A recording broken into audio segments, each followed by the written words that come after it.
Result பார்த்துட்டு இருந்தேன். முன்னாடியிலேருந்து பார்த்துட்டு இருந்தேன். சரி ஓகே அப்படின்னு சொல்லிட்டு தேர்தல் ரிசல்ட் பார்த்துட்டு இருந்தேன். அதில் அப்படியே மைண்டை அப்செட் ஆகிட்டு அப்படியே உட்காந்தாச்சு. ஹலோ மை டியர் ஃபேமிலி, எல்லோரும் எப்படி இருக்கீங்க? மண்டே ஸ்டார்ட் ஆகிடுச்சு, அவ்வளோதான். அதுக்கப்புறம் ஒர்க்கு தான். ஓகே, நான் இப்போ தான் ஃப்ரெண்ட் ரூம்லேருந்து கிளம்புனேன். கரெக்டாக மணி சொல்லணும்னா டைம் கரெக்டாக 6:45. ரீச் ஆகிறதுக்கு பிஃபோர் 7:30 ரீச் ஆகிடும்னு நினைக்கிறேன். இன்ஷால்லா டீ குடிச்சிட்டு கிளம்பியாச்சு. போயிட்டு என்ன பிளான், போயிட்டு பரோட்டா ஏதாவது வாங்கிட்டு ரூமுக்கு போயிட்டு அப்படியே போக வேண்டியது. இன்ஷால்லா பார்க்கலாம்.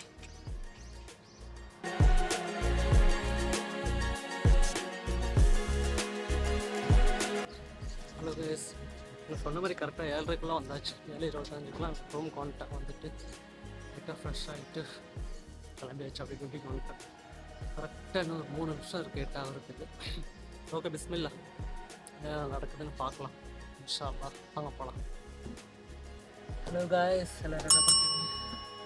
நான் ஒர்க் முடிச்சுட்டு 5:30 வந்துட்டேன். 5:15 இருக்கும்னு நினைக்கிறேன். வந்துட்டு சமைச்சிட்டு சாப்பாடு வச்சுட்டு அதுக்கப்புறம் தான் அந்த ரிசல்ட் பார்த்துட்டு இருந்தேன். முன்னாடியிலேருந்து பார்த்துட்டு இருந்தேன். சரி ஓகே அப்படின்னு சொல்லிட்டு தேர்தல் ரிசல்ட் பார்த்துட்டு இருந்தேன். அதில் அப்படியே மைண்டை அப்செட் ஆகிட்டு அப்படியே உட்காந்தாச்சு. ஒரு நகரை தொழுதுட்டு அப்படியே திரும்பவுமே அப்படியே மைண்ட் அப்செட்.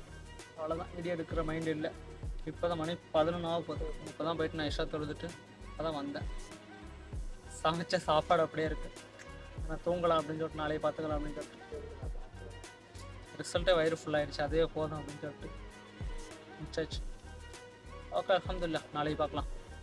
பாய், குட் நைட்.